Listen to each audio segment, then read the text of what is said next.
are live. Good evening, everyone. Or should I say good afternoon, good morning, good night, depending on where you're tuning in from. My name is Nipun, owner and presenter on NS Sports TV. Joined by Sindre, a colleague of mine from Worldwide Chelsea. Big up Sadiq, go subscribe to his channel if you haven't already. And Hanno from Coach's Corner, and Kuva from Three Spurs Boys. How are you all doing? Good here, thank you. Yourself? I'm good. So, neither of us are confident going into this game. Wait, hold on. Who said we were confident? Chelsea fans aren't confident, and neither are Tottenham supporters. We are very confident. I'm confident. I'm gonna back our boys. Yeah. Like, why not? Tell Like you that's not confident. It's like so we shit. like we're playing at home. We have a good home record this season, and beat them at their ground this season as well. So that's some good motivation. Sindre, it took 9 men for us to beat. Hey, not our fault they got 2 sent off. Nippon.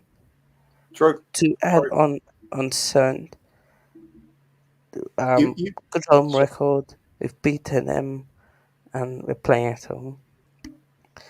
They just got done by Arsenal, so mentality's gone. And I'm not losing against a coach, a manager that has such an ego that it doesn't even have a set piece coach. He doesn't even have a set piece coach in his coaching club. I'm not losing to such a manager. No shot. And I prefer Spurs above Arsenal, and I will always do. But Spurs can go do one. We need that Europe. I need Europe. Any form of Europe. Please, even if it's Conference League, I will shamelessly celebrate it and say we've done the European treble. Champions League, Europa League, and Conference League. So, we've completed the set again. So, if we do so, we'll also be the first team to win the Conference League. All 3 European trophies, like both Champions League, Europa League, and then the Conference League. So I'll take that, setting a history there. Yeah, me too. I take that too. I think you as a club you've been humbled recently in seasons. Gone from winning the Premiership and Champions League, and then when you have a season where there's no Europe, you suddenly start appreciating the lesser tournaments, don't you? Like the Conference League. I agree. I would happily take that as a trophy. Not only to the Conference League. I appreciated the 2 good cup runs we had. Like, of course, the Carabao Cup final, which I don't want to mention because we got branded a £1 billion bottle job. So by a famous Gary Neville, which we then. I wouldn't say we are, because we aren't playing with £1 billion players because we have so many injuries. But and also the good FA Cup run, getting to a semi-final with this young team. It's good for the players to get the experience of it, but also it's good for the supporters to also go to Wembley again and try to support us to get to the final. Of course, we were unlucky with VAR, which should have really been better in that game, especially in the FA Cup semi-final, but it is what it is. Every team has been done over by VAR this season, but yeah. Yeah, I agree. I think the phrase "bottle jobs" gets used incorrectly a lot of the time. I think if you get to a final, what's wrong with that? You would have bottled it if you were 3-0 up with 10 minutes to play and then still lost. That would be bottling it. But getting to the final, that's what you're supposed to be doing. I think you have to have something in your hands to throw it away. That's bottling it for me. Just getting to a final and not winning, that's just part of football. Yeah. Do you have to be better than Man City to avoid being labelled a bottle job now? Seems a bit harsh to me.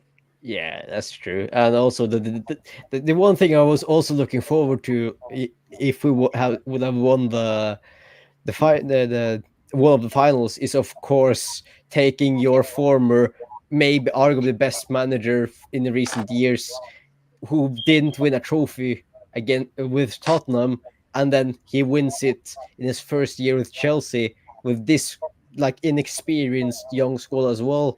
Of course, costs a lot of money, but it's also really inexperienced, like not a lot of age in it. And yeah, like I feel like there's a reason why I've been so inconsistent is because of also the age.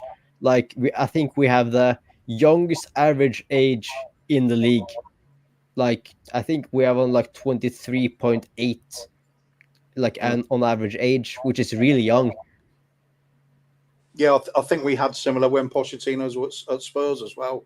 I seem Yeah. to remember us having a season where that was around about the average age too.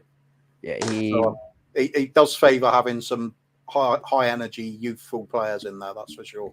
yeah, and he's also I would say he's also a good manager when it comes to developing young players. Of course, we haven't really seen it this year, but look what he did to Kane, Dele Alli, I would say Heung-min Son when he first signed them.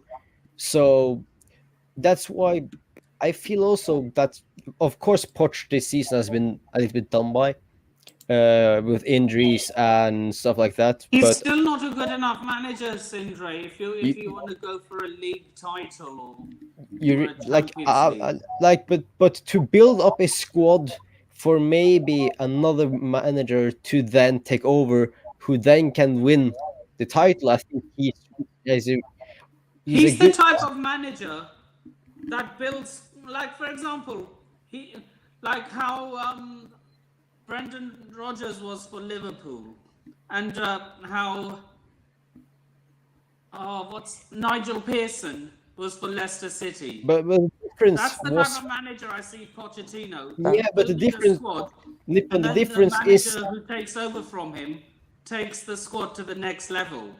yeah, but the difference was they didn't build a squad. Like Poch had to rebuild the entire lineup from Rodgers. Like what did Ranieri also bought some players and changed the squad? Of course, Ranieri's achievement is remarkable in itself to do it with that Leicester squad, but you can't really compare Poch to a Pearson or a Rodgers, in my opinion. I think Poch is the level above them in terms of quality, but like you can't really say he isn't the right man. Of course, he's not really done it yet in the Premier League. He's only done it in Ligue 1, won trophies with PSG, of course, PSG. But Big up yourself, Ellie.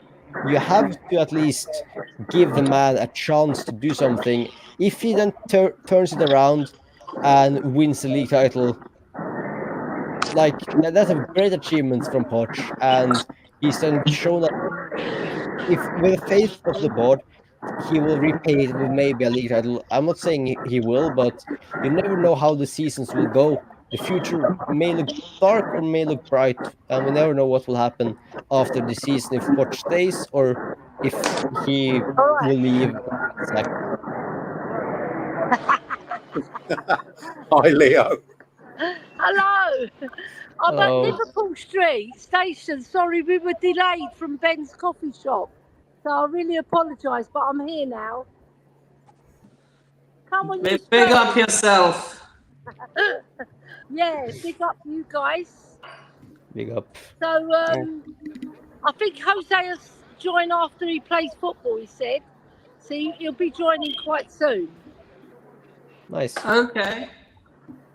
In reply to what Sin's saying about Pochettino, I agree.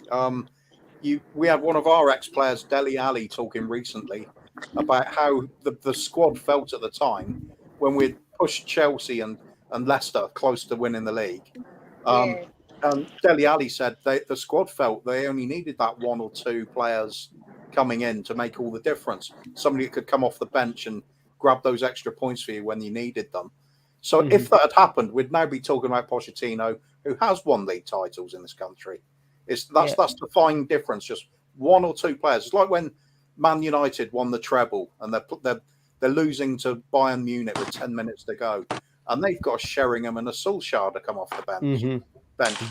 When we're chasing Chelsea, Leicester, for example, we've got a bench full of Dyer, Davis, Mason, Bentaleb, Jensen, Llorente. Eric Dyer's in the they're not UCL gonna. semi, by the No. way. To add on, they wouldn't win you anything. That's the difference. So I think Pochettino's a good manager, and I think So you if think you stick with him at Bayern Chelsea, I Munich think will you end win. up with I no think you will win. trophies this season? on what play there, I don't think he's a bad manager. I just don't think he's been given the place he's asked for, as well as he wasn't given the he himself fought under pressure, and I think at a club with more standards than Spurs, which I think we have, he fought, unfortunately, and as well because he took this job, and in pre-season we saw what Poch really does, and I think all of us saw that with where we were playing in pre-season, and then first game of the season, he already snapped in of playing Cole at left back, etc. So yeah, no, I don't think it's right man for us at this stage. I think we had this dream of Poch maybe being that manager to get us there, and then a world class manager comes in and take us over the line. But that just didn't happen. And yeah, Bobby, that is world class. I believe it's your older son, that raves about Dyer. I believe it's him, or maybe maybe it's. I think it's the older one. Maybe Kuva can help me out there. I think BK is the one that loves Dyer. But yeah, he's world class. So yeah. Yeah, but I also felt like Poch has been playing with the cards that he's been dealt with. Like, of course, I felt like we played some really attractive football during the preseason, but of course, Nkunku got injured for like half of the season. Chilwell got injured. James have been injured.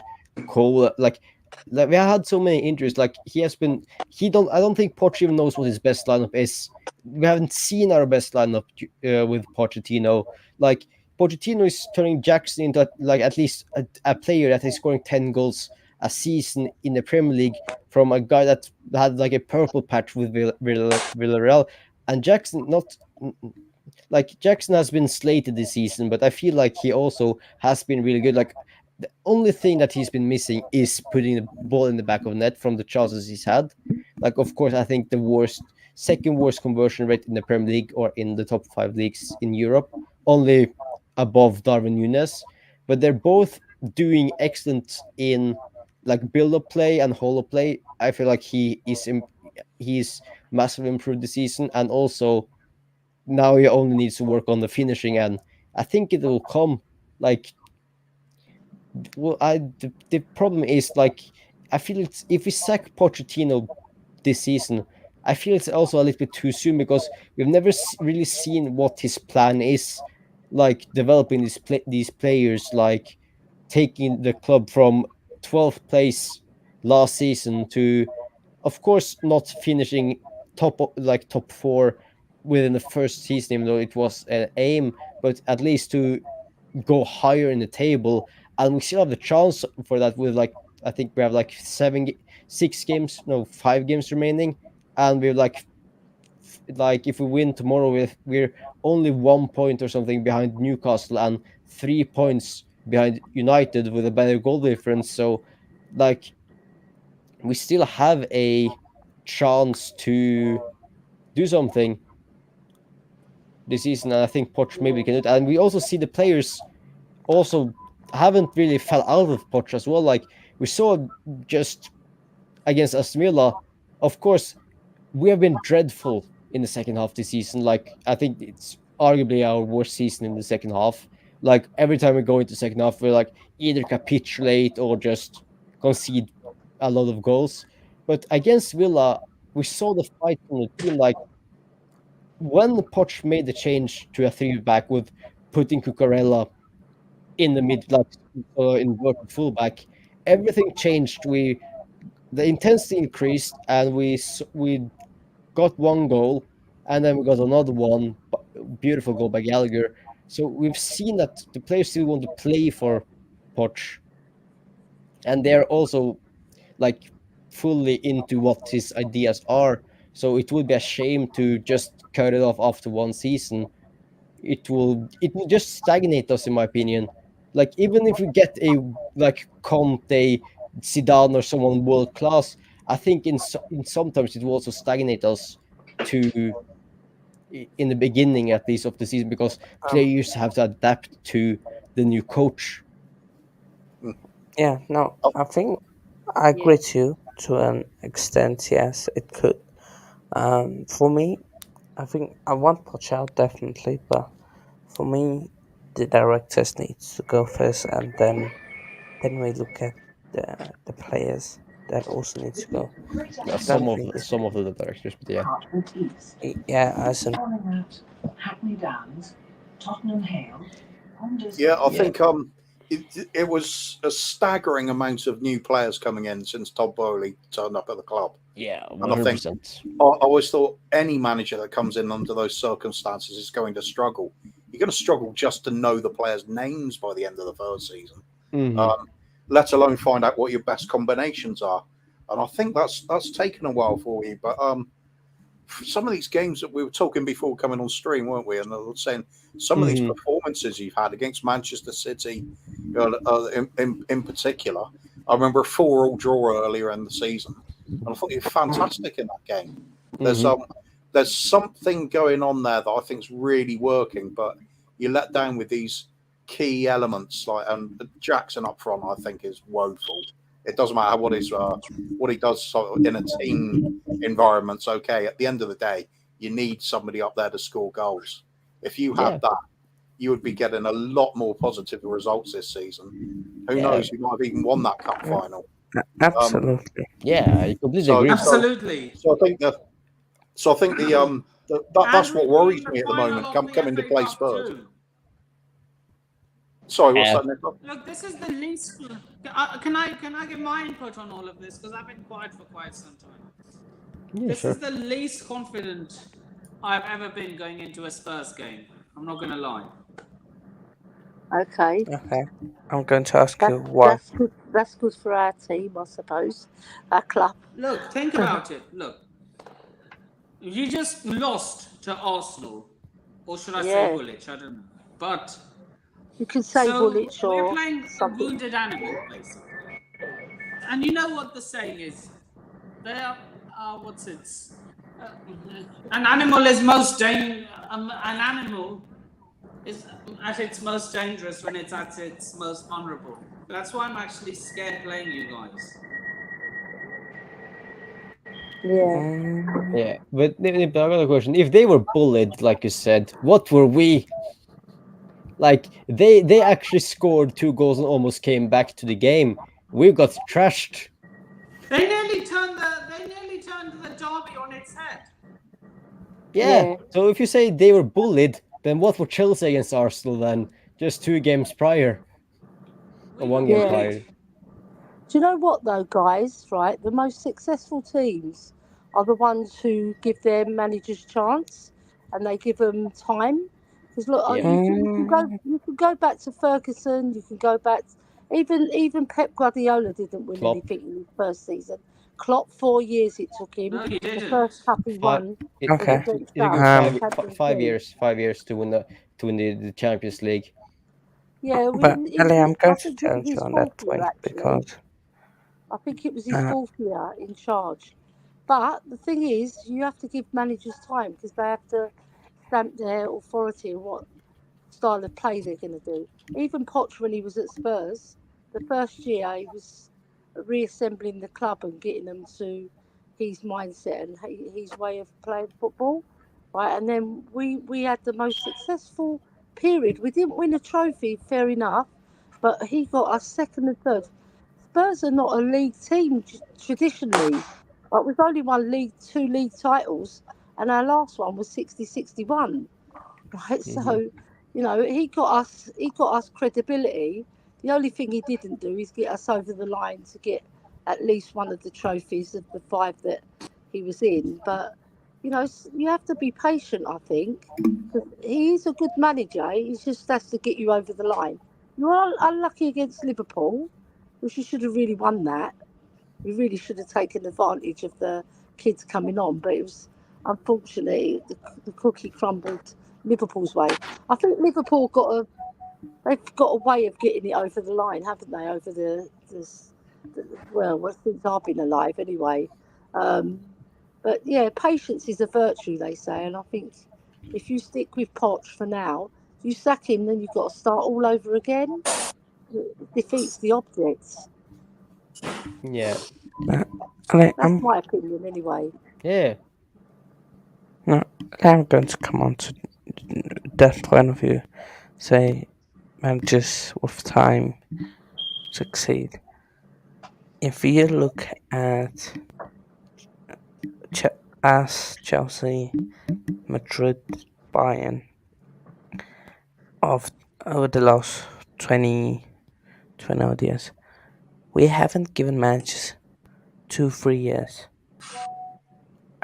We've maybe given them, or unless they were successful, but we've given them maximum 2 years unless they were successful, and we've been the three most successful clubs in the last 20 years. So isn't that Madrid have given their coaches time. Like Zidane was every 3 years. Ancelotti is now, I think, in his third or fourth year. At like Nagelsmann was there for at least 2 years. Like, of course, I understand that, but also, like, we have a completely like the Chelsea that we know is something that's we have to also forget that it's in the past. Like the Abramovich era is done. Like we have to adapt to also of course, that's why I feel with Chelsea fans sometimes. I hate to say it, but after during these 20 years, Chelsea fans have been spoiled because of how successful we've been. Like the amount People of are times going to call you a fake fan, Sindre. I know, and I get that, but I at keep least saying I that too. I no? keep saying We that to have not Twitter been too. spoiled. Look, And look. we they have say been I'm spoiled. ungrateful. This is the first year we haven't gone without a trophy in 2 seasons. Like during But that the should Bowley be the era, standard. yeah, That it should should be the be the standard. I standard. completely agree, but don't forget, the Roman Abramovich is gone. The owners want to build something new and build something that they have built and are trying to do that. And they have also said they want to kind of have like a manager that they can trust in, and also they don't want a Abramovich way of like sacking a manager every other season if they're successful. Okay, good. Then if they don't do anything, okay, let's just get rid of them, get the new But do you this not thing think that available. the No, owners made a mistake in employing that under 25 model? We will never know because I see what they're doing because they want to invest in youth, young players, and then either loan them out or build them up so they can either play for Chelsea or we can get profit for them. Of course, in my opinion, they shouldn't have started with it. They should have built the club up, made us back into top four contenders, and then implemented. Yeah, let's then invest in young players and then build them up, loan them out, get like get profit on them. That's where I think they got wrong. But also, don't forget these are owners that haven't really been experienced in the game football. They are coming from baseball, and they need to then also adapt and get more knowledge in the sport. So, the, no, look. I agree with you. I think the way football's moving, you need to have a more sustainable model of like not just keep second managers and having a squad of different players, and that's what we had a few seasons ago with the likes of you've got Conte, and Sarri. Jorginho team like how and coaches. So yeah, but so yeah, man. But I still think you can have success by sacking managers, and if a manager does something good, you don't sack them. You continue with them. But if it's leading to a dead end, like I think it is with Poch, but I don't trust the um the directors to appoint a better manager than Poch. I will keep Poch for now and let the directors go first. So yeah, Hanno, can I ask you a question? Out of every manager that's available in the market, who would you hire if Ruben we're going to Amorim. get rid? Ruben Amorim. um, Apparently that they rate him. Well, The board. apparently they rate every single manager they see it like yeah, these few years. Like they they literally rated said Potter, Potter's world class. it didn't work. Like I feel I also have a with simple Potter. question for So Sindre. Do you listen think? to Do you think? listen the to I have a reply on question for what Sindre. manager. Do you think I'll Chelsea will take win a maybe trophy? Hansi Flick. Okay, oh, okay. Can one of you speak at a time, please? Uh, sorry, before you go, I just want to reply to Sins on the manager. I don't know much about Ruben Amorim. I'm totally don't know much. I haven't watched sporting. I don't watch sporting. I don't have a desire to watch a Portuguese league. Okay. Um, so yeah, what I have watched, honestly, no, I have not even watched him. So Tuchel, I won't take Tuchel because Tuchel, I love him to bits, but he's a cup manager. I need a league manager. I need a manager that can do both. And if Hansi Flick, if he doesn't go back to Bayern or doesn't go back to the Germany job, or I will take him. If Nagelsmann doesn't go to Bayern and leaves the German job, I would sign Nagelsmann. But there's a reason Nagelsmann and what's the guy at PSG? Luis Enrique. Yeah, there's a reason those guys said no to us because they saw something fishy. They saw something was not up, and that's why I want the directors gone, and then we can get with the manager. So yeah. Sindre, what is your thoughts on the whole ownership thing?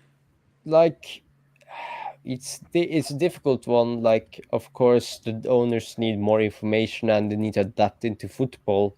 But I've like of course they haven't done everything that they've promised that they would do in the last 2 years, but I feel like they're trying to at least do the right thing. Of course, Do you having think they're going to get rid of the under 29, under 25 model?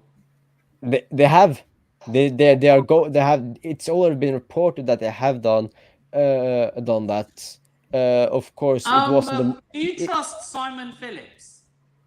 I I don't know who reported it, but also I think it was a wrong model at the wrong time. Like I said earlier, Yeah, no, they should definitely. have built the club up first and then maybe say, okay, now we have a settled squad, some experienced players, some young players. Now we can build up and invest in young players so we can then do what City are doing. Okay, we have now bought Strasbourg. Let's loan some players out there. They get experience in playing professional football. Absolutely spot on. That's what I think they did wrong. They should have in these 2 years they should have bought experienced players to get us back to where Chelsea was before they got the bought a club, and then they implemented it. But I think then if it's true that they're now going to go for more experienced players, and that's why I also think we're going to stick with Poch because of what he has said. And for example, Mourinho is a good example. When Mourinho came back in 2013, he said after the 13-14 season, he said, okay, we need 2 players. Give me Fabregas and give me Diego Costa, and we will win the league. He got those 2 players, and what did we do the season after? We absolutely smashed the league, never going off first place from day 1 to day 38. We were never off the first place position in that season. And I think this is something Poch also will do if he stays. Is he's looking at the squad, seeing what we need, and seeing where we need more experience. And if he gets the right players, and if he stays, I think we can also do something. Like I don't feel that there are many. I know we're bantering Spurs with that Poch was not good, but I also feel like there aren't really that many managers that are available that are the level above Poch. Like Tuchel was Ruben okay. Amorim? We don't know that because the difference Tuchel, between he's leaving Bayern You Munich. don't know that, Nippon. Nippon, you don't know tell me how quickly. Ruben Amorim will adapt to the Premier League from an inferior league like the Liga Portuguesa. No, No, okay, well, okay. with Look that at logic, Ten Hag. Jose Look at what Ten Mourinho Hag joined did. Chelsea Nippon, before you from an answer that. inferior league. Nippon, let Nippon, me finish. before you answer Look at that. what He Ten never Hag. managed in the Prem before either, though. Nippon, look at what Ten Hag did with United. Of course, United is a bad example because of how the structure behind it. But look what he did well with Ajax, got them to a semi-final in the Champions League, and now he's struggling with United. Of course, I don't think like they're above us, but they can still become below us. But we don't know how Ruben But look Amorim at will the players adapt. he had at Ajax compared to the dross he has at United. Okay, no, okay. Yeah, I'm going to. look at all the players, like all going of them to were up and answer coming this young something. players that he had managed for years. Look at the players at United are still, in my opinion, some of them are better than the players at Ajax. Look at Bruno Fernandes. He didn't have Bruno Let's end this Fernandes. Bruno's simple. shit. Let's end Bruno it is very shit. quick. He's Nippon, massively overrated. But Nippon, there isn't question. that many managers that are available this coming season. Like Nagelsmann has just signed a new contract with Germany. Like we don't know what will happen with the Bayern job. Like United will also look for a manager. Of course, Liverpool have already got Arne Slot, so there is a lot of other clubs also looking for new managers. Like that's a problem, and there isn't that many top level managers. I just want to say something. Jose Mourinho had no Premier League experience before joining Chelsea. But Mourinho is Mourinho. Mourinho was special. We don't know how Ruben Amorim will be. That's the difference. Yeah. And to end this simply, Mourinho won the Champions League, of course. So we already knew he was special. Nippon, how many times have you watched Sporting this season? Just in the Champions League. They weren't in the Champions League this season. And he held Mikel Arteta's Arsenal to a draw. Last season, Nippon. He knocked Answer me this He question. knocked out Tottenham. Sorry, Kuva. That's fine. No, answer my question. How many times have you watched Sporting this season? When they played not Arsenal last season. in the Champions League. They did not play. Sporting That wasn't was in the Champions League this season. That was Porto. Absolute fraud. You've just been exposed. That was You're Porto, going Nippon. off Twitter. You're reading Twitter comments and making that your own opinion. You have not watched Sporting this season. Sorry. Nippon. That was Porto. So you can't just go off. Shall we move on to the So preview anyway, of the game. How confident are you going into this game, Kuva?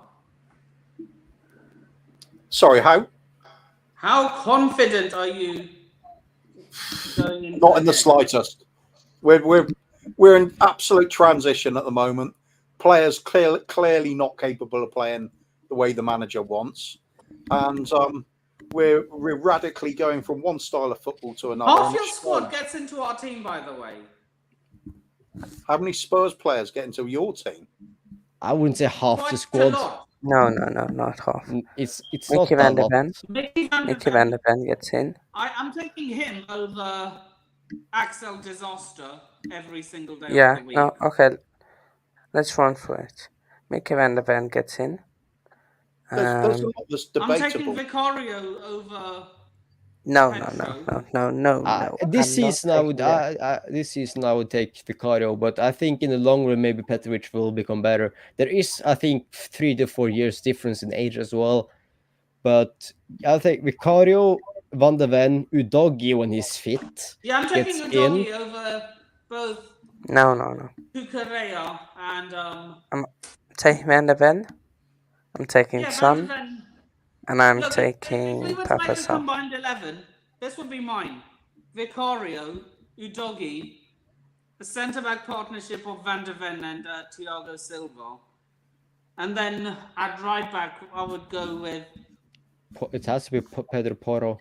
Yeah, Pedro Porro. As much as I rate Malo Gusto. Then the midfield, I'm taking... Caicedo, Bissouma. No, Caicedo. Bissouma and Moises Caicedo. No, Caicedo, Sarr. I think Sarr's been better. And the front, I'm not taking injuries into consideration, by the way. So I'm putting Christopher Nkunku as a striker. Son on the left, and Palmer. Kulu on the right. Really, no Palmer? Oh, sorry. And Palmer on the right. Son and Palmer on the flanks. Yeah. And like Nippon, if you aren't considering injuries, then sure, Reece James has to go right back. I'm not taking injuries into consideration. Yeah, then Reece James has to go into right back then. Oh, yeah, Reece James. You can't forget our captain, man. Right now, he hasn't played for so long, so I forgot. Yeah. Right now, none of the Spurs midfield are performing. They're either struggling coming back from injuries or completely off form. So I wouldn't even pick any of them at the moment. So basically, you're saying our midfield is better because I don't think so. Right at this point in time, yeah. I think Caicedo gets. So Conor Gallagher doesn't start for Tottenham, in my opinion. Well, they were linked with him in the summer, so I think he will.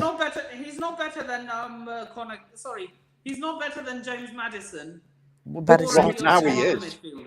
Right now, James Madison is terrible. After James Madison came back from injury. No.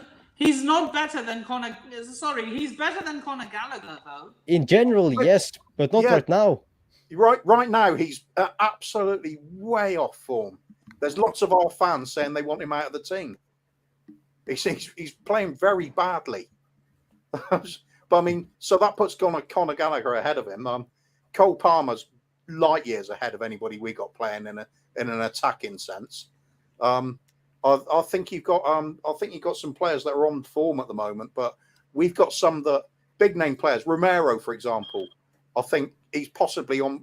He's just had a blinder a game against Arsenal, all over the pitch, looking like a proper captain sort of performance. But I'll possibly pick him. But you got he's a bit of a shithouse, isn't he? Yeah, I love that. Every Argentinian is a shithouse.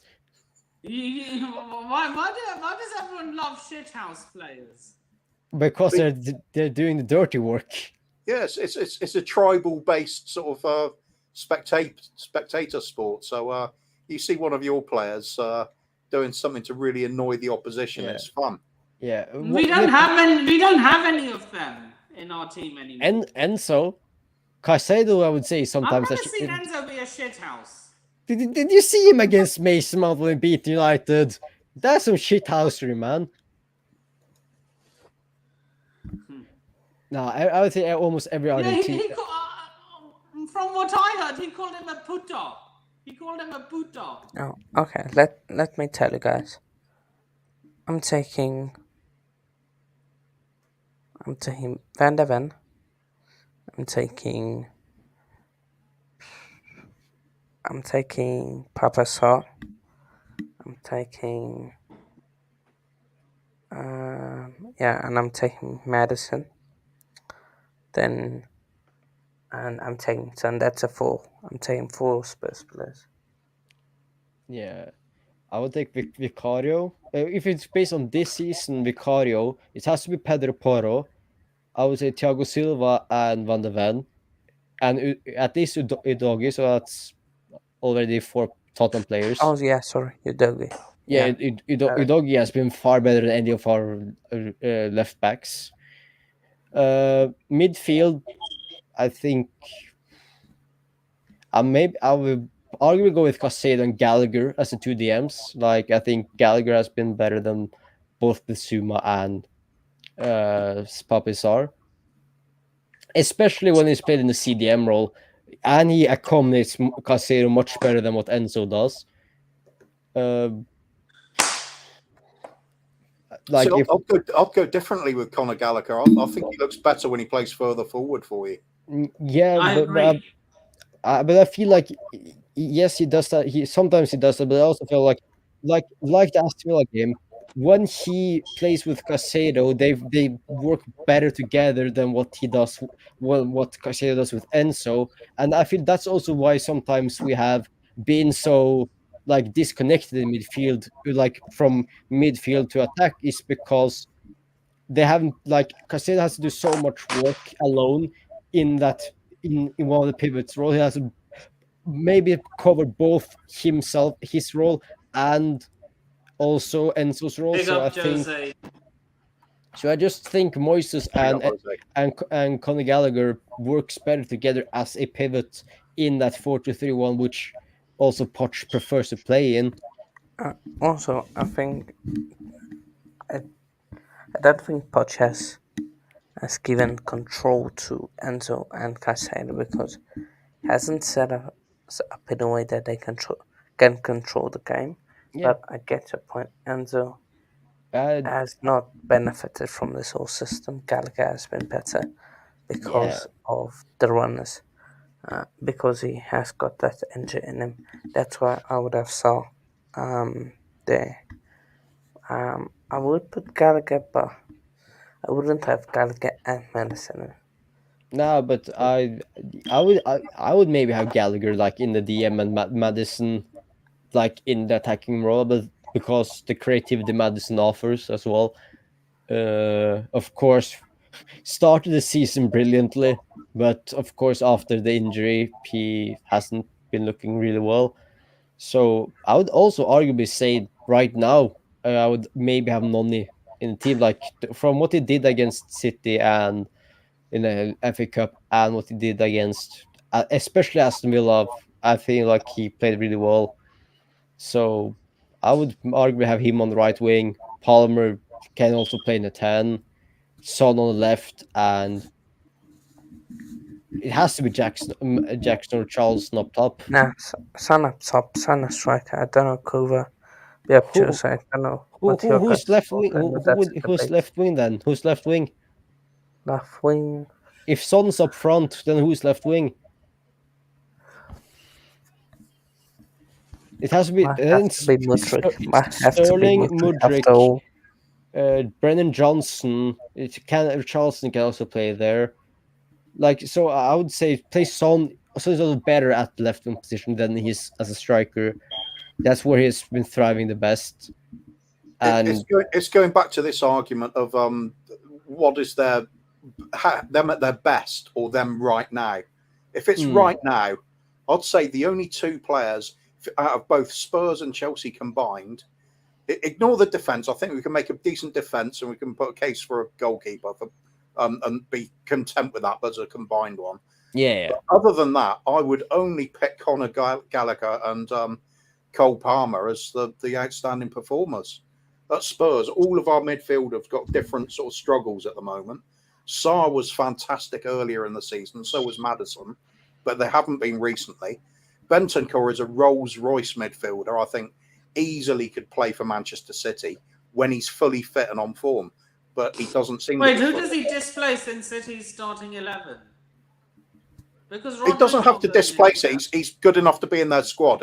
If say Rodri was injured and Bentancur came off the bench, Bentancur who's fit, fully fit and on form, he wouldn't disgrace himself there. He'd be an adequate replacement.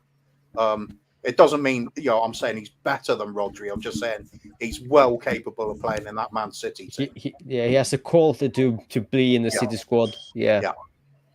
I think Bentancur is a quality. But again, it's down to now what are we seeing from our current teams at the moment? There's an awful lot of players with question marks over them that they're not on form or there's something missing from their game. And I'm not convinced about either side. I think our midfields are currently not great. The real standout performer is Cole Palmer, steal of the season as far as I'm concerned. Yeah, signing of the season, yes, scoring of course 20 goals, and he is also just one goal behind Haaland for the Golden Boot race, and he's played one game less. And of course 9 penalties this season. Of course, I would say scoring penalties in itself, it's a skill. Like there's a reason the only player to have a better conversion rate than Cole Palmer for penalties in a season, I think, is Yaya Toure in I think it was the 13-14 season, where they scored 11 penalties, like without missing one. Yeah, we tend to, as opposition fans, we'll tend to point that out. Oh, it's penalties, half of those. But when we had Harry Kane scoring penalties for us, that wasn't a problem. Yeah, like of course we all banter United fans when Bruno had that wonderful first season with United and scored also 9 penalties. But in itself, it's a skill to score penalties. That's why every team sometimes hate going to penalty shootouts, because it is a 50-50. Like you either score or you miss, and it's also a lot of pressure to score a penalty. Look what he did. He scored, Palmer scored a penalty late on against United and late on against City. One which got us a point, and one which got us then a point, and then he scored another one to give us 3 points. So yeah, he has been phenomenal for us, and he has really carried us this season, like almost top in both goals and assists this season.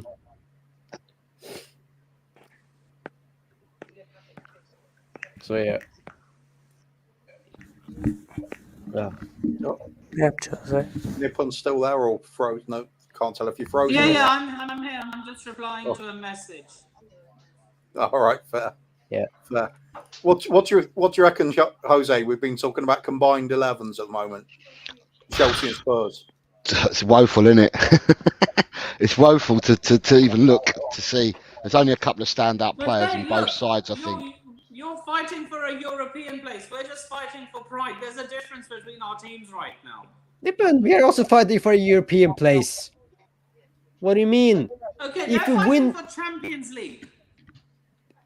I think they're almost already out of the Champions League race, man. You're not out until it's mathematically not possible. Yeah, fair enough.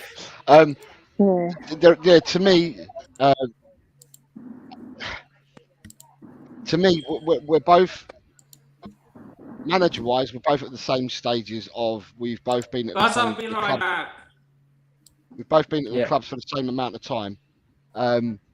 But I mean, what I'd say for Chelsea, and I don't understand the model at Chelsea of since Todd Bowley's coming to Chelsea. Yeah, Todd Bowley, and they've come. I don't know who he's been listening to. Who's been advising Todd Bowley, but they've gone out and they spent so much money on young players. They're not old; they're young players. Mm-hmm. So they must have been advised. These are the best young players in the market in these positions. We'll pay whatever it is to get these players at our club, and then to put these players on 7-year contracts. It's just unbelievable. And for me, I thought that Graham Potter at Chelsea was set up to fail by this model. And for me, Pochettino's been set up to fail by this model as well. Yeah, and when I look at players like Robert Sanchez has been given a 7-year deal. Robert Sanchez, who played for Brighton, who wasn't electrifying at Brighton, has got a 7-year deal at Chelsea, and it makes me think, what is going on? Obviously, He's you a got good goalie at Brighton. sorry, He was a very good goalie at Brighton. I liked him. I thought he was a very good Right. goalie. but is he worth the money and a Not 7 7-year years though. contract, Ellie? Not 7 years. 3 or 4 years. Yeah, not 7. It's too much. It Too was long. it was a it was a huge risk, this strategy, wasn't it? You only Yeah, need a handful of those players to fail, and you've got yeah, a Yeah. massive loss. But and you know and what? Chelsea play good football though. I like watching them. They're quite yeah, exciting to watch. yeah. Take care. I feel like we have like with Pochettino. This is of course we have been really inconsistent, but this has also been one of the more entertaining seasons to watch Chelsea. I would arguably say we have one of the some of the games of the season, like the 4-4 with Manchester City. That it was an end-to-end game where we played like like we played with the champion, like the reigning European champions and the Premier League champions, and we also played good football. Like, of course, I agree with what you're saying. Like the Poch with this model is set up to fail, and that's why I think we're now going to go out of this model with it buying on 25 players. Of course, it was an optimistic thing, but it just didn't work out. And I feel like, okay, we tried it now for 2 seasons. They are now looking at it and say, you know what, and listening to actually what Poch is saying, because Poch has been saying in press conferences that they also need more experience and they need some new players, not a lot of players, but some key players, experienced players. And I know this is a really unpopular opinion. We have a certain striker out on loan that is a bagsman, has been doing it well in the Premier League.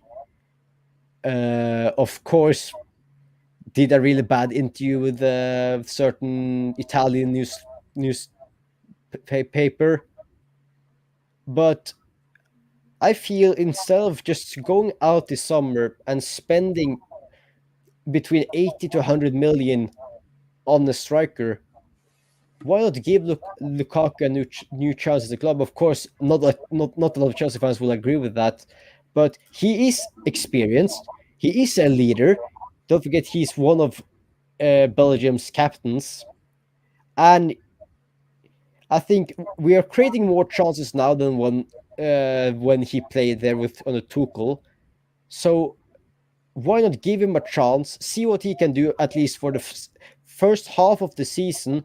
And Poch even said it in the beginning when he signed for Chelsea that he would be down to work with Lukaku. So why not trust if Poch stays? Why not trust him and see what he can do with Lukaku? If he suddenly goes out next season and wins the Golden Boot, I think and gets us into top four, I think a lot of Chelsea fans will then start to begin to change their opinion on him. See, okay, you did something bad, but you got us back into European football. You won the Golden Boot. We can start to again maybe forgive him. We don't know what will happen and who will stay and who will go, but I think Lukaku could be you're muted, Jose.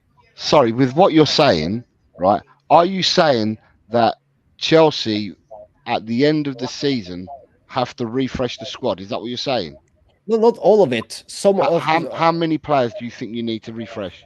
Well, of course, we are of course in a little bit of a tight situation with all the financial rules and Yeah. stuff like that because of the spending we've done. So we are of course looking to sell a lot of some of the players that are out on loan. Of course, Ian Matson is going to go. I think Trevor Chalobah is going to go. Gallagher's one that I am worried about. If he's someone that deserves to stay after the performance he's had, and also with the signal it gives to also the academy players, like it will do with both Chalobah and Matson going, because they are both academy players that have tried to work hard to get into the Chelsea squad, but then didn't get the opportunity, or of course, or Matson didn't get the opportunity, but Chalobah did.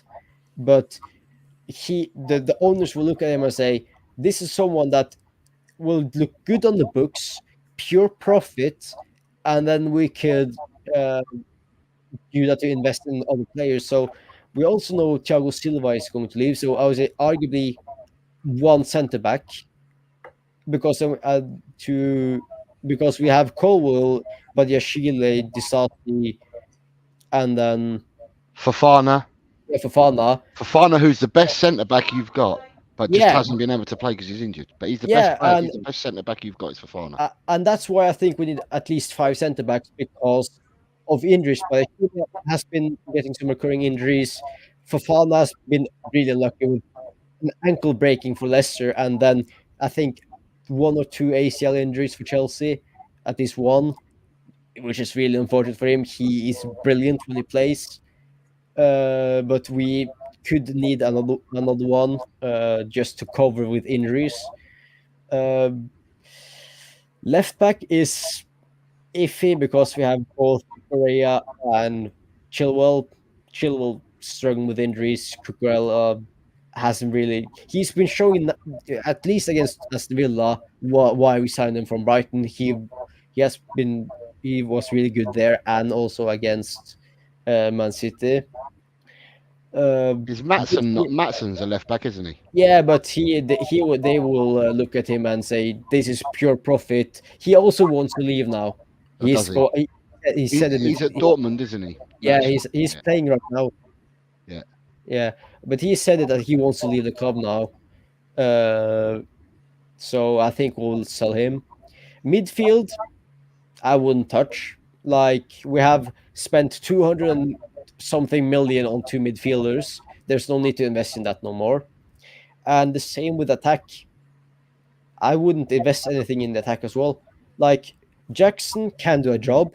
If we keep Lukaku, I would say we don't need a striker. Because we also have Broya, who's on at Fulham. We have a plethora of wingers. We have Mudryk, we have Madueke, we have Sterling, we have Palmer, we have Hutchinson, who is on loan at Ipswich, doing really well there. So I don't think we need a winger. So I'm also Nkunku, who can play in the number 10 and on the wing as well, and striker. So We've got there is Lavia in midfield. yeah, Lavia in midfield, of course. Another one who has been really unlucky with injuries this season. I've only played like 30 minutes. So there isn't a lot of also Ugochukwu, Kasade, Andre Santos as well in midfield. So I wouldn't say there is a lot. Chukwuemeka. Yeah, Chukwuemeka as well, also one that's been unlucky with injuries. Like it's interesting what you say about Lukaku. I agree. I think before he went to Italy, I looked at him and I thought it's a very one-dimensional sort of player. He's a goal scorer. He needs to be fed chances. And that's all he does. Since he's gone to Italy, I've seen his game develop. I think he's a much more all-rounded player now. Yeah, I think he might offer a lot more to Chelsea than fans give him credit for. Yeah, and I saw that when he first played for us as well. Like he did the good link-up play. He was good in behind. Like he offered various things, and like I said, the difference is now I feel like we're creating more chances under Pochettino than we did with Thomas Tuchel, because the difference I feel is when Tuchel came, he set up a really defensive system where we didn't score a lot of goals, but we was really good defensively. With Poch, I feel a completely different thing. He's like all-out attack. That's why we have this is our worst defensive season in Premier League history. Almost within 60 goals this season, but we are also scored almost double the amount of goals we did last year. That just says that he has set up a more attacking system. That's now that's the thing. I think if he stays, he just now needs to find a bridge where he can have a really attacking system, but also be defensively solid. And if he figures that right, like the key, like if it fits completely into the keyhole, I think he can build something that can lead to success in the future.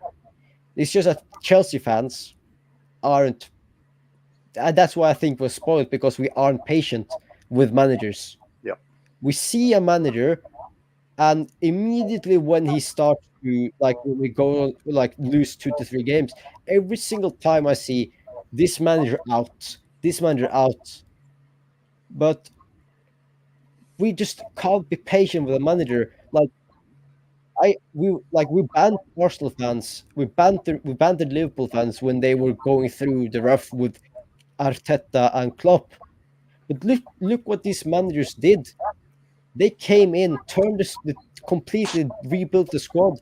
One is now challenging for a title. One has already won a It took title and a Arteta almost 3 years yeah. It to. took Klopp 5 years to win his first trophy. Arteta won a trophy in his first year at Arsenal. Don't forget that, beating Chelsea. Klopp took 5 I was years. with Unai Emery's team. And then he sold. No, let me have that. But then he sold off all of his players to get his own. Some of them, but yeah. Look, okay. What Melina, about I don't know if she's still in the chat, but Melina will be the best person yeah? to What comment about on that. Nippon? What about Guardiola? He didn't win anything in his first year.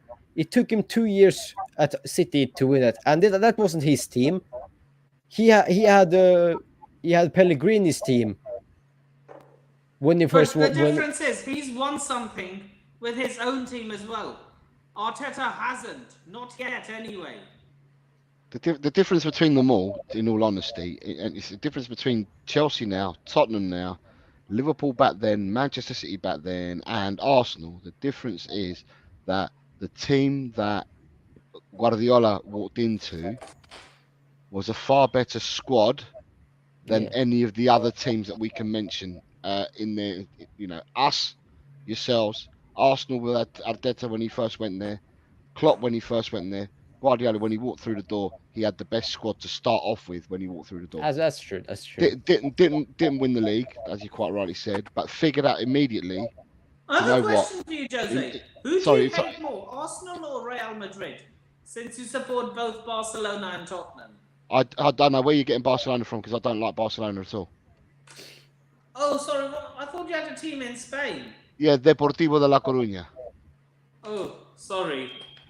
Sindri would know. You're Portuguese, aren't you? No, I'm not Norwegian. He's Norwegian. I know of Deportivo. Oh, okay. It's So Deportivo. I'm from the provinces, from Galicia, and that's my Spurs, local team. Spurs and Deportivo. You really do like pain, don't you, mate? Yes. But this year we're going up. We're going up yeah. this year. Congrats on that. Yeah, we will go up this year. We've got 4 games to go, but we'll go up this year. We're 4 points clear. I think we'll go up this year. But so Guardiola, when he first went, he turned around and he thought to himself, "Do you know what? What I need to do to improve this team is I need to get rid of the fullbacks we've got, and I have to bring fullbacks in." He went and spent 50 million plus on Mendy and on Walker, and people looked at Guardiola and said, 50 million on fullbacks. You pay 50 million for a midfielder, not for a fullback. Yeah, that's true. And the following season, he won the league. He rearranged the way that they played, and he brought the fullbacks in. They looked solidly stronger, and they went on to win the league. With Arteta for the first 2 years had to get rid of all the bad apples that he had and started creating a team. But it took him 2 full seasons to start creating that team. Klopp didn't win nothing for the first 4 years, but he kept investing in the team and readapting the team and getting rid of the old guard. And Tottenham have got to do that as well, and so have Chelsea. Chelsea and Tottenham are in that process at the moment and have to do that. Obviously, the process under Bowley or the process under Chelsea is different to the process under Tottenham. The only thing that's similar is that both the managers started this 8 months ago. That's the only similarity. After that, the similarity stops because you've gone down one route, we've gone down another. Yeah, and that's why I think it's the wrong decision to then cut the process with Pochettino and say, okay, I know it's not good enough, but the players aren't unhappy with Poch. They are trying to play how he wants to play. Of course, it's not always gone the right way with tactics and stuff like that.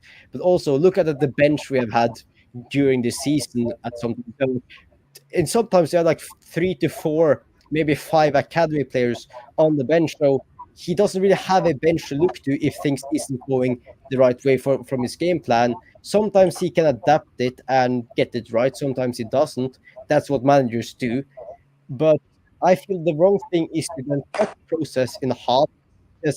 Only get 1 season with this team, and then it's done. We then have to start all over again with a new coach. Of course, maybe a better known coach in terms of name and what is success and stuff like that, but that doesn't always matter in the terms of how the team will look.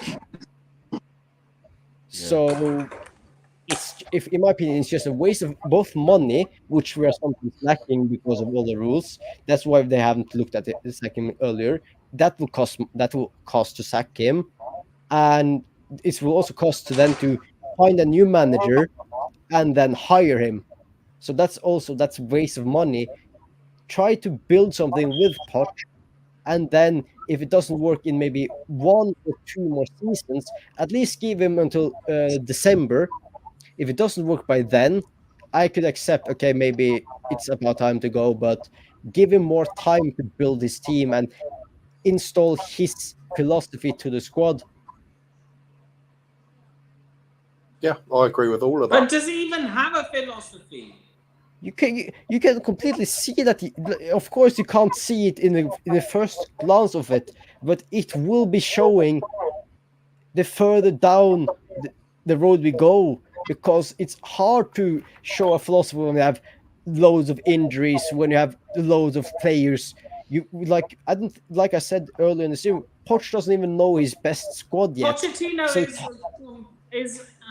has something to do with those injuries too.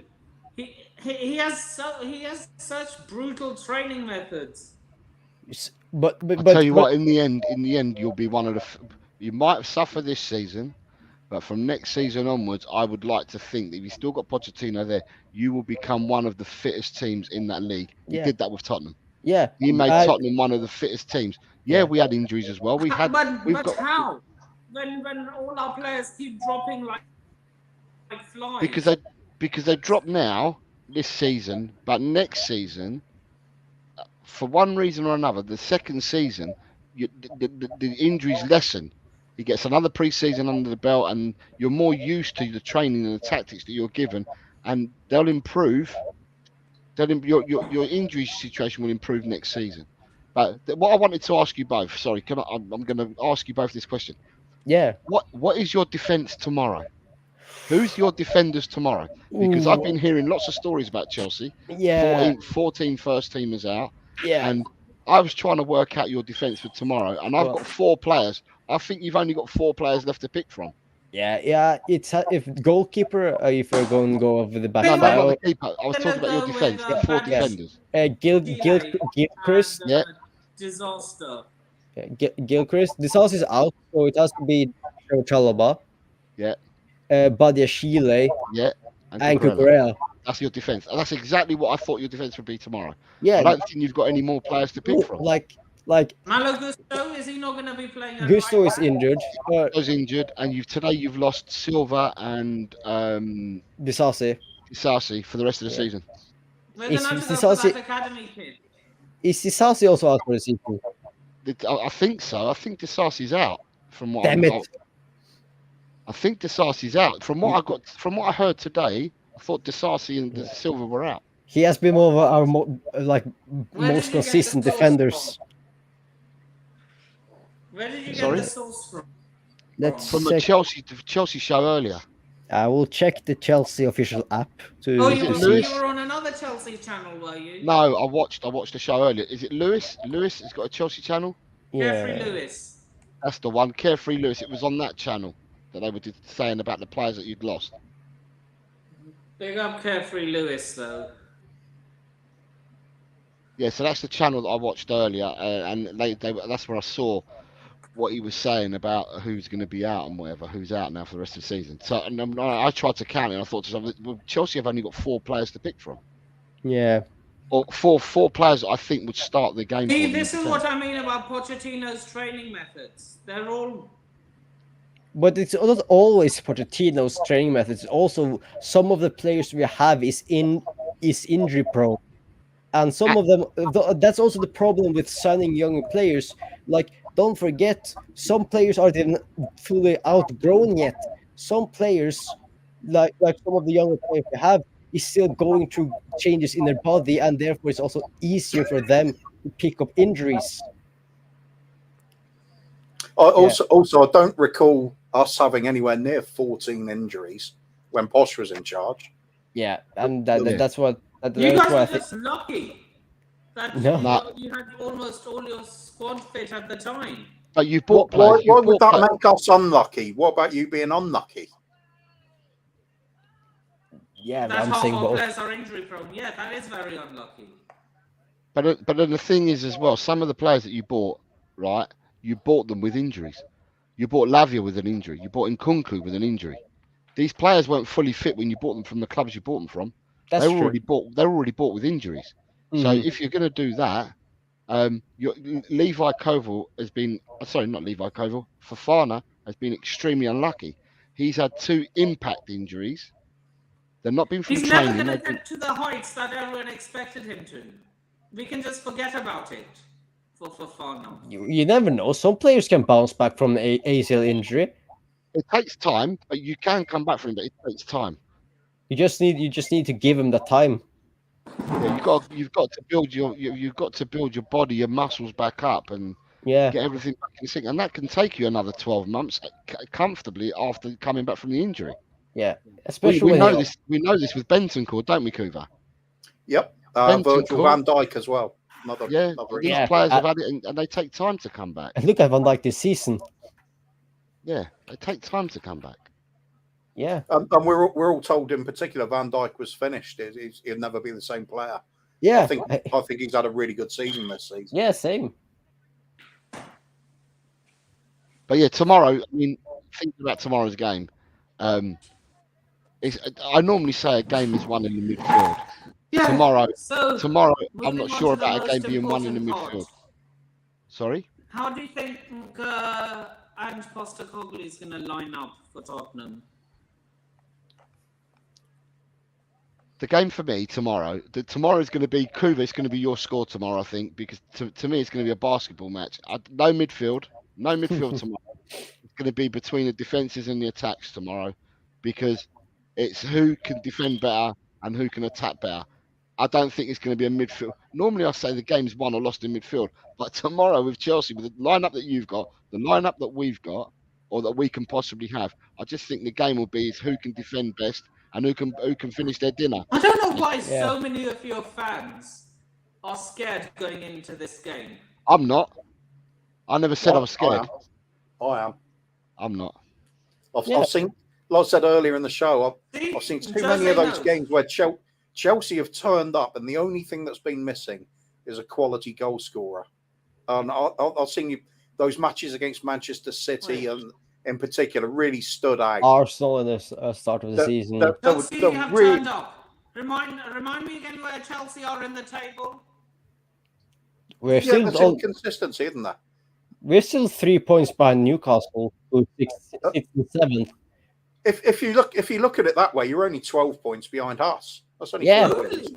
We're not getting 12 points in our next 3 games. And you're not you look at it the other way, how far we are from the top. We're 20 points behind Arsenal. Yeah. That's a far bigger gap. So we're both underperforming this season. Nippon. Actually, I don't even think underperforming. I would gladly swap 5th with you right now. Hey, Nippon. If Tottenham now goes from tomorrow on and loses every single game for a season, and we win every single one, we're above them in the league table by 5 points. 3. Or by 3 points. 3. Yeah, 3 points. If you win the remaining 5 and we lose our 5, you go ahead by 3 points. You finish on 6. Well, let's see who our remaining fixtures are. We play you guys. And then it's West Ham. West Ham. That's going to be another tricky fixture. That's at home. The London derby. They're never easy. London derbies. It's Nottingham Forest. They're fighting relegation. They're Yeah, going to throw everything at the kitchen sink. Then it's Brighton Home or away? We could. away at That's going to Anfield. be a win. That's going to be a win. Yeah. Brighton. And it's our bogey team has always been the Cherries, Bournemouth. Yep. At home, at least. So the highest we could possibly finish is 7th. 6th. We can overturn United. Don't forget, United have to beat Newcastle, and they also will face Arsenal as well. So that's possibly 6 points they've lost, and they have 4 games remaining. So that's 6. I know we're hoping that United beat Arsenal. Yeah, I would take a draw. I would take a draw. Chelsea or Arsenal? I'm sorry? Who do you dislike more, Chelsea or Arsenal? You're asking me that question. I'm going to say Chelsea. What about out of okay, but there's a reason behind that, Nippon. I grew up in a Chelsea area, right? But I grew up in the 70s, 60s and 70s in a Chelsea area where the people that followed Chelsea, a lot of them were National Front, and I was opposed to all that. They had a big right-wing fan base, and I was opposed to National Front and stuff like that. Still am today. You know, Arsenal had. There's a picture of Arsenal in Highbury where there was like a banner showing like the Nazi symbol and like something in like Arsenal Nazi front or something. But Chelsea had it back in the day, and I remember it. And all teams had it back in the day. No, not all teams did. Not all teams. Not all teams did. No, not all teams did. There was only select teams that had it. And so therefore, I grew up. We're not proud of that. We're not proud of that history, though. But then that's what. Instead of following everybody else where I lived and supporting Chelsea, I supported Tottenham. And over the years, I've taken the licks. I've taken the beatings. I've taken the punishment of being laughed at because Chelsea always used to beat Tottenham. Yeah. Ever since I was a kid, Chelsea always used to beat Tottenham, and we never ever got. There was we went for about 15 or 16 years where we never got a result, home or away.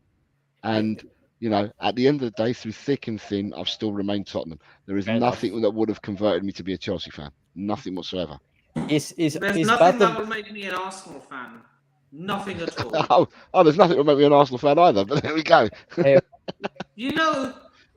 is. Ironically, they're not my most hated team. Who? My most hated team are actually in Scotland. Oh, okay. Rangers? Celtic? Nope. Yep, Celtic. Fair.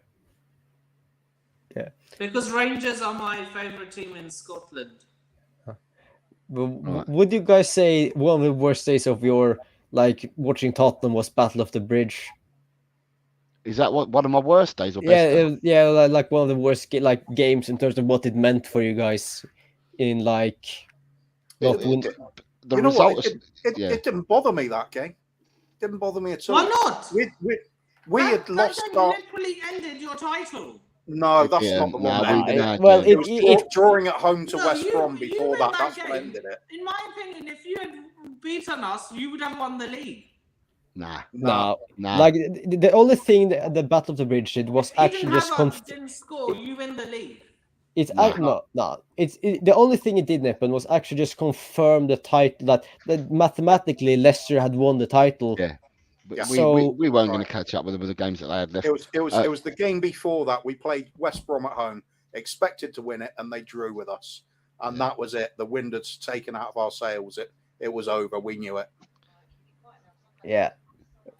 But I think it's then if what you're saying is going to be a basketball game of the day, I don't think it's going to be an entertaining game at least. Yeah, it will be. That's what I'm saying, but it will be entertaining because it's going to be basketball. It's going to be end to end, but no middle. There's going to be no midfield. It's just going to be who. Honestly, it will be the defenses. Whatever defense is more on top than the other, and whatever front three, front two, front person, it's whoever can finish their dinner tomorrow. That's what it's going to come down. I don't think it's going to be a game that's going to be won in the midfield tomorrow. And suddenly Moises Caicedo shows up at masterclass and gets man of the match. Do you know what? Can I say to you that I'm not sure that I would be jumping up and down if I had Caicedo and Fernandez in my team. Hey, Enzo isn't playing. It's going to be Caicedo and Gallagher. But to spend 230 million on them two players. Yeah. The clubs that they were bought from, so that would be Benfica and Brighton, they must have thought to themselves, yes, please. Yeah. You know, if we say 105, you're going to give us 105. Yeah, we'll give you 105. Yeah, and this is what I'm saying. With Todd Bowley, I don't know who he did it himself. But I don't know who gives Todd Bowley the information of because let's face it, Todd Bowley knows American football. Yeah. But this baseball. is soccer. Or baseball. But this is not that. And the model they bought here is the same model they use in America. So someone has to have advised him of what kind of players to go for. And it's the people that have been advising him that I think need to have a real good look at themselves. Yeah, well, luckily from next year, I think it's going to be Bali who will look more at the club than Bowley. Bowley will then step back. Have you seen how egotistical he is?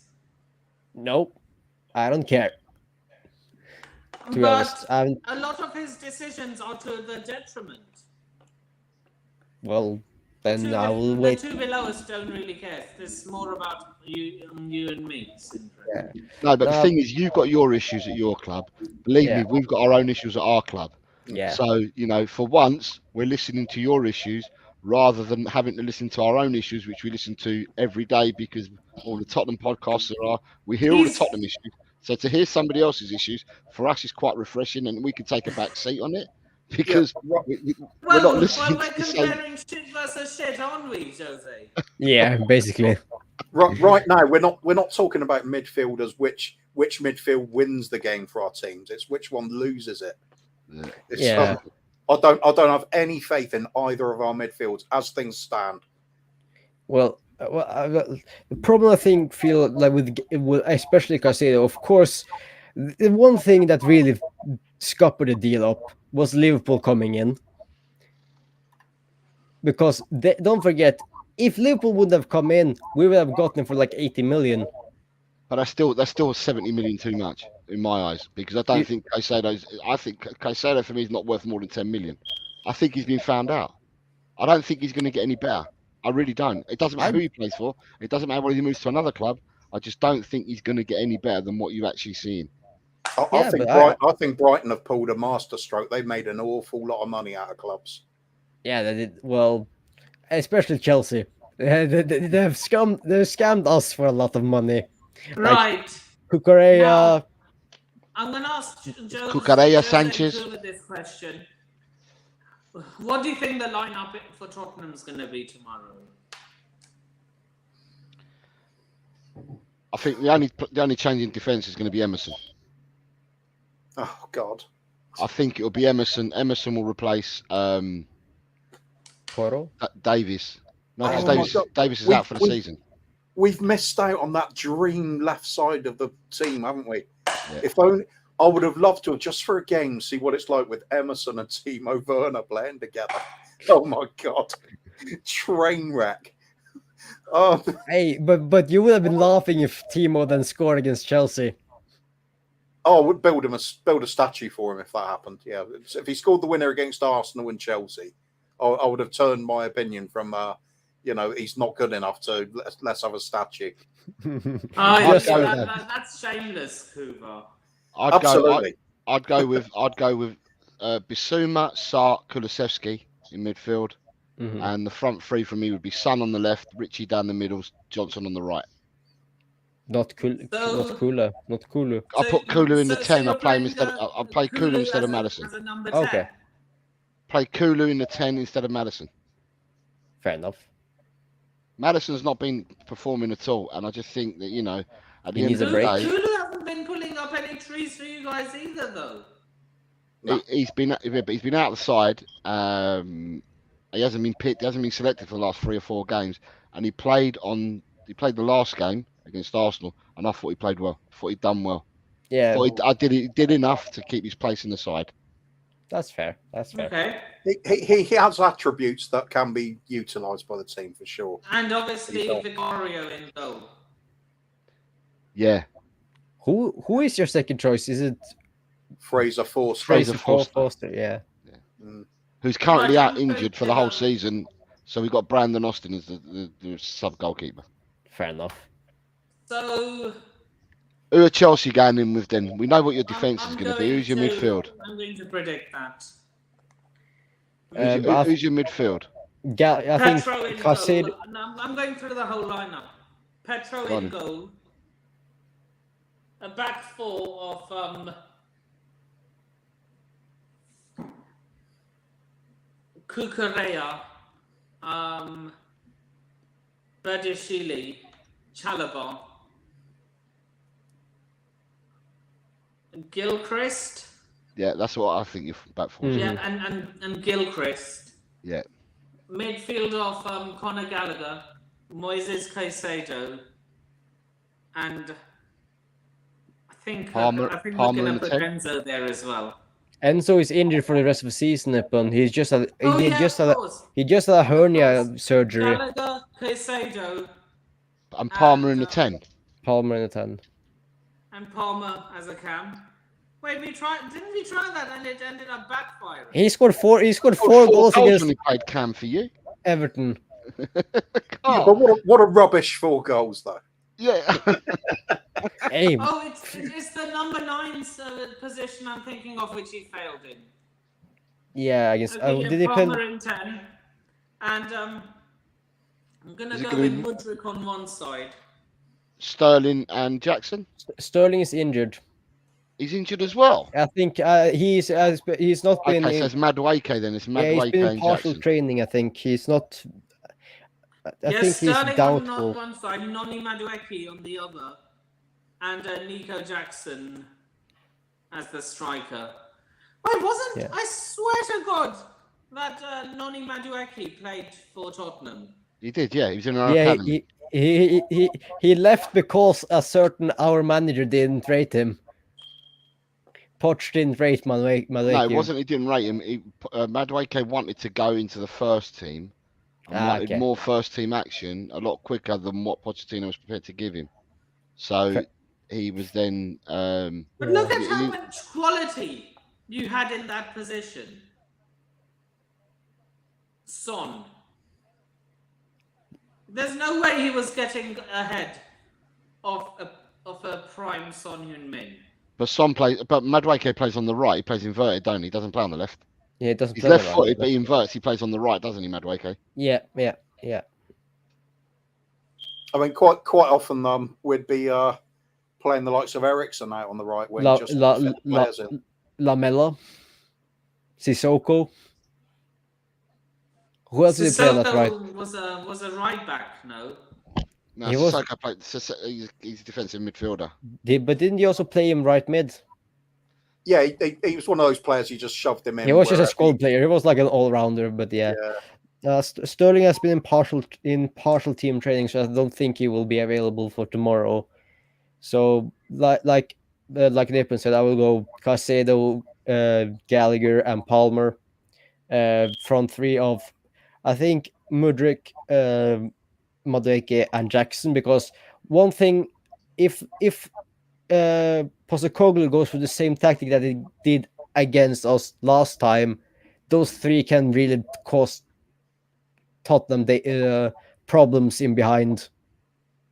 There is no way that you've got anyone. Problems because they were down to 9 men. Madueke never got the. Sorry, Madueke. What's his name? Jackson. Mudryk, yeah, Jackson. Jackson never ever in the first game got past Van der Ven. Never. Not in once did he get past Van der Ven. That's true. And Jackson's the quickest player you got. No, Mudryk is. Is Mudryk quicker? Mudryk is faster. Okay, well, it doesn't. I don't know what is happening because he doesn't look quicker to me. Jackson looks the quickest player when they're playing, or when he's running forward. I don't know whether it's because Mudryk has got the ball at his feet, but Jackson looks quicker to me. Yeah, I sometimes agree, but I think off the ball. Oh, sorry, they're both quick, but Van der Mickey Ven's Van der elite Ven, level. he breaks Einstein's theory of relativity. Yeah, he's elite level running. Who? Van der Ven.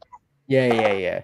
He's different. I mean, I see people give up when they're running towards Van der Ven. They just give up and think, we're not going to get the ball, so got to stop now. Nah, but if you are playing like the high line, I think at least I'm not saying they always will cost from. Let's say it will be difficult for Tottenham to sometimes defend because of the amount of pace that we have in behind in Madueke, Jackson, and Mudryk as well. There is pace there, and who are you going to play on, especially on the right hand side, your left hand side? Is that going to be Emerson Royal?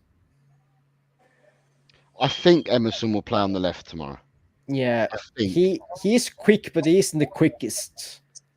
Yeah, but the thing is, though, if Palmer plays out on the right, yeah, Palmer cuts in. So he doesn't go. He doesn't take the player wide. He cuts in, doesn't he? Yeah. His left Trying foot. to put Palmer. And then if you're playing Emerson, his strongest foot is his right foot. So if you're cutting in, you're cutting onto his strong foot. Do you see what I mean? That's true. But that's why you're just I asking think for trouble. If that's you're what going that's. to put, Yeah, if you're going to put Emerson Royal against Cole Palmer. With Emerson Royal, you can easily match him up against an opposing player if it's purely to do with physical running ability or tackling ability or strength. Defensively, but if you just pass the ball around well, Emerson Royal can't keep up. Yeah, he hasn't got a clue what's happening. But that's why I don't think we'll play Palmer on the right hand side, because Madueke is much more versatile. He doesn't always go inside. He likes to also go. He also keeps his width and also goes around on the outside of the defenders. So I think that will also be more difficult for Emerson to keep up with Madueke than Palmer. Also Madueke is quicker than Palmer, so. But Palmer is, I would say, better. Just do a succession of short passing around Emerson. He will not keep up with it. He just does not read the game. We'll wait and see for tomorrow. Right, so we are now on to the final part of the show, the score prediction. Who wants to go first? I've already predicted. I've done it because I do my prediction show on a Friday, and because it included this game, I did my prediction last Friday, and I'm not going to change it. Nothing has made me want to change it. So I'm actually going for a Tottenham win tomorrow, and I went 3-1 to Tottenham. Fair enough. This is prior to last weekend. Don't hide if it doesn't go your way. No. This was prior to last weekend. Remember, this prediction I made was last Friday. So so almost a week ago. It was prior to any fixtures being played at the weekend. So it doesn't matter what the fixtures were. That's what I predicted a week ago. Yeah, so that's fair. They'll love my prediction, Jose. Yeah, home or away. Kuba's got the same prediction, but home or away. It depends. Yeah. So I'm predicting Spurs to win 7-3 because I'll do that in every match. Every match is 7-3 at home or 3-7 away. Yep. One day it's going to come in and I'll win a lot of money. Fair enough. I respect that. Are you serious about this prediction? Yep. Yeah, he does it all the time. Yeah. One time it will just hit jackpot. Every game I put a £1 bet on us winning 7-3. Yeah. Have you seen the I think there was one guy that betted in like League 2 that one team would finish above tops, like get a top 7 finish, and they have like they have like 1 or 2 games against some other teams, and if they do that, he bet like 20 quid, he will win like 20,000 or something like that for that. Nah. Well, there was those people that bet on Leicester to win the league a few seasons back, wasn't there? Yeah, that's also true. And that was 1,250 to 1, weren't it? Yeah, it was ridiculous. Was it 5,000? Even more, 5,000 to 1. 5,000 to 1. Yeah, 5,000 to 1. But people were putting bets on when they were 1,500 to 1, and when they went down to 1,250 to 1, people were still putting bets. 5 years ago as well, I really dreamed that it was going to be a Spurs-Liverpool final in the Champions League. So I bet on Liverpool to win 4-0 against Barcelona and us to win on away goals.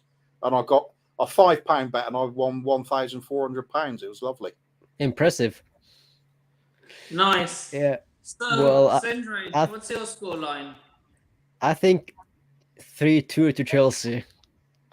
Like with Jose, I think it's gonna be an entertaining game.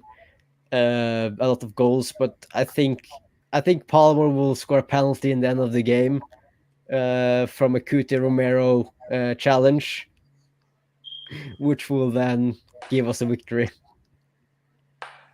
Fair enough. So you're And saying if I go for a Romero's more gonna cost serious, Tottenham?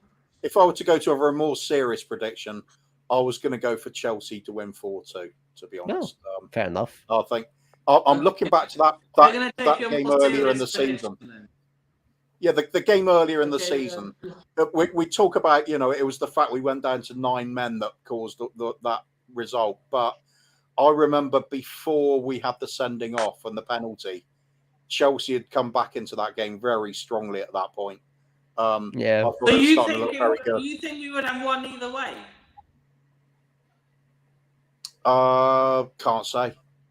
It's hard to tell. Yeah. But don't forget, if it was for a penalty, Moises Caicedo would have scored a goal. So Maybe. It was a rule of offside. I'm going to go for a Desmond. Ooh. And what's that? 2-2.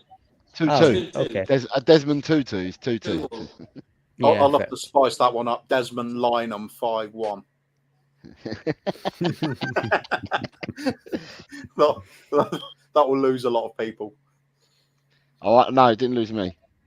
Okay, so Jose's going 3-1 Tottenham. Cooper's going.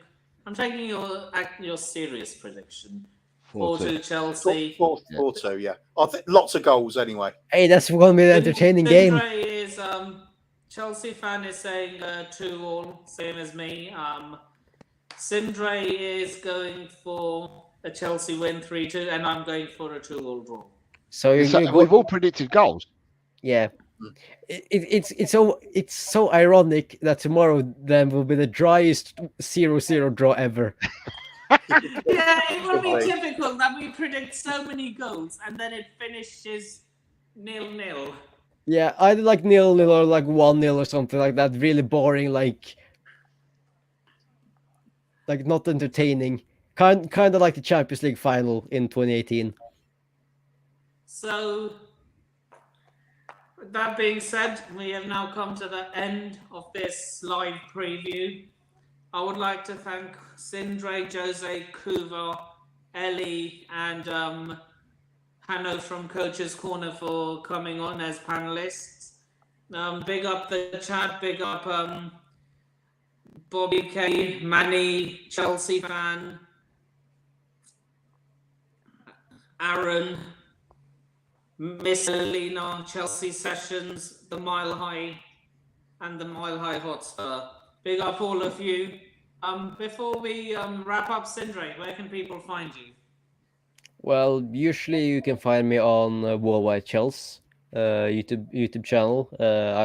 I'm usually there live with Sadiq when we're usually doing match reviews after games. So I don't know if there will be a match review after tomorrow's game. We'll have to see, but I think there might be. So you can maybe go and check out Worldwide Chels on YouTube and maybe subscribe and hit the bell notification so then you would know if we are live or not. But yeah, that's where you can find me.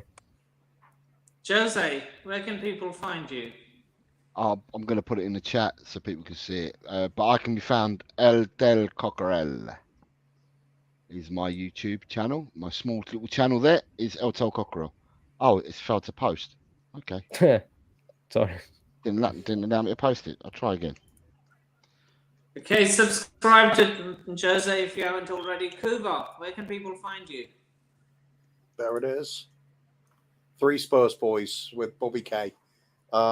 He's obviously recovering from surgery, so we're not on for a week or two, but we'll be back soon enough. Big up, Bobby. Hope he gets well soon. It's not allowing me to post it. And you can find me you can find me on all those socials ticking below. You can find me as an occasional panelist on Worldwide Chels. Big up Sadiq, go subscribe to his channel if you haven't already. You can find me as an occasional caller on Football Carnage TV, ran by the Big Six's very own GrizzCon. Go subscribe to his channel if you haven't already, and subscribe to the Big Six Turkish LDN. Top bloke he is, even though he's a gooner, so we're gonna ignore that. And yeah, with that being said, what I have coming up this week is hopefully a review show of the game. So if anyone wants to be a panelist on that channel, on that show, just DM me and I'll send you the link. Chelsea and Tottenham fans only for that, by the way. And then on Friday, I'll be live again on my channel for The Sixth Sense, where I'll be joined by Ellie, from Arrest Talks Football. Hopefully Anfield from Anfield Uncle Rod's TV. Beta from Beta Games TV, and a Lottie from Vic Akers Wonderland. So yeah, with that being said, I shall see you all in the next video. Come on, you Blues. Come on, you Spurs. In hands we trust.